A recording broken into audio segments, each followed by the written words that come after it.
নমস্কার, পিয়ালি সংসারে আপনাদের প্রত্যেককে স্বাগত। প্রত্যেক দিনের মতো আজকে আমি আরেকটি রেসিপি নিয়ে চলে এসেছি। আশা করি আপনাদের ভালো লাগবে। আর এটি আমি একদম ঘরোয়া উপায়ে করছি। আর আজকের রেসিপি হলো মাটন কিমা দিয়ে চানা ঘুগনি। তাহলে শুরু করছি আজকের রেসিপি। আপনারা আমার সঙ্গে থাকুন। আমি আগের দিন রাত্রে কাবলি ছোলা খুব ভালোভাবে ধুয়ে ভিজিয়ে রেখে দিয়েছি। তারপরের দিন আমি কুকারে সেদ্ধ করে নিয়েছি। দেখুন খুব সুন্দর সেদ্ধ হয়েছে আর গলে যায়নি, একদম গোটা গোটাও আছে। আমি কুকারে 4টে সিটি দিয়েছিলাম।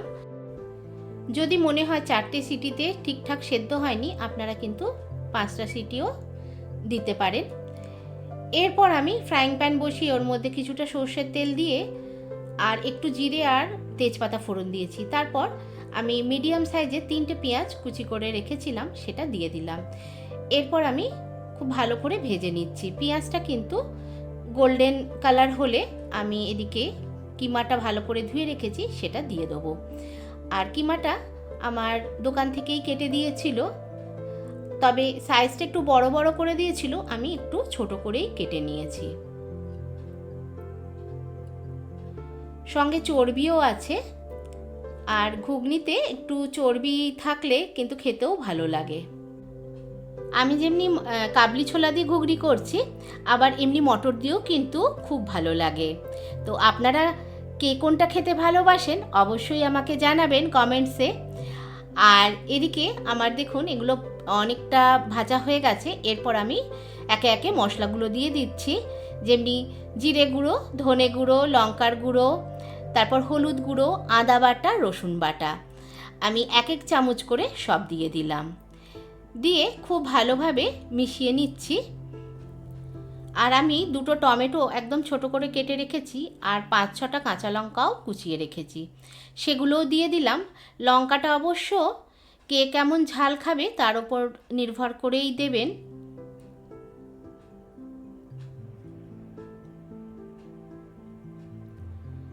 তারপর খুব ভালোভাবে কষিয়ে নিচ্ছি, নিয়ে আমি ঢেকে দিলাম।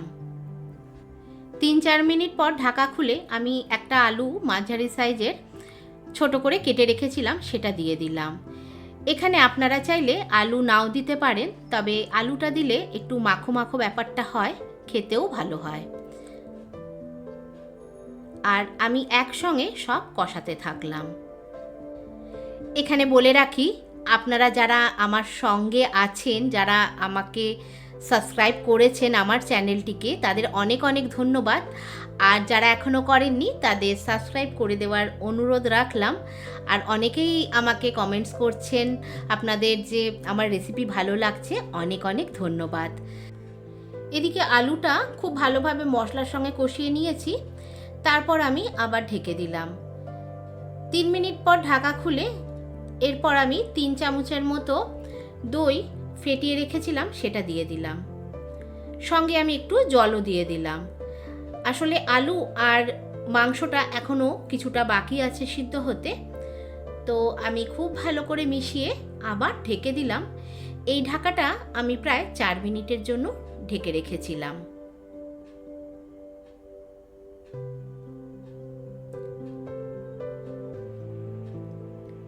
চিকেন কিমা দিয়ে করলে এতটা সময় লাগে না, যেহেতু মাটন কিমা তাই একটু সময় অবশ্যই লাগে, না হলে খেতে ভালো লাগবে না সেদ্ধ না হলে। দেখুন এদিকে কিন্তু তেলও ছেড়ে দিয়েছে। আমি এখানে আর একটু জল দিয়ে দিলাম।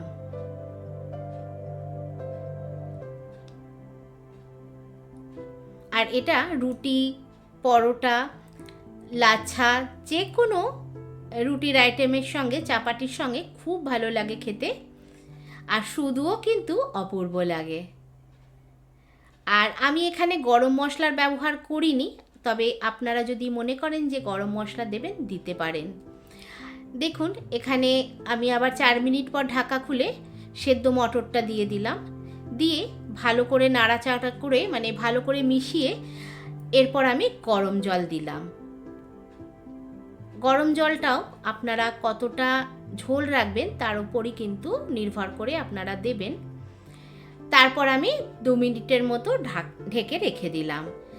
2 মিনিট পর আমি এখানে নামিয়ে নিলাম। আমার রান্নাটা প্রায় হয়ে গেছে। এরপর আমি আমার একটি ম্যাজিক মশলা অ্যাড করলাম।